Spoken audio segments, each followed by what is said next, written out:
সব ঠিক থাকলে আগামী 48 থেকে 72 ঘন্টার মধ্যে পাকিস্তানে যে 5 ম্যাচ টি-20 সফর রিশিডিউল করা হয়েছে সেটার ব্যাপারে Bangladesh cricket board green signal দিতে যাচ্ছে।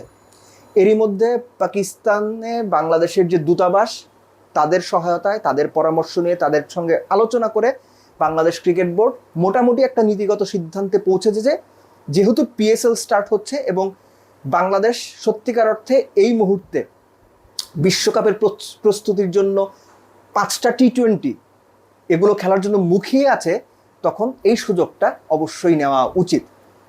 সব ঠিক থাকলে বাংলাদেশ দুবাই থেকেই সরাসরি পাকিস্তানে যাচ্ছে 5টা টি-20 সিরিজ খেলার জন্য। এবং আরেকটা ব্যাপার এখানে আলোচনায় এসেছে যে এমনও হতে পারে প্রথমে যে শিডিউলটা ছিল সেখান থেকে ফয়সালাবাদ লাহোর উল্টো হয়ে লাহোর থেকেও খেলা শুরু হতে পারে। But what ever it is, Bangladesh যাচ্ছে, এখনো পর্যন্ত এটাই হচ্ছে পাকা খবর।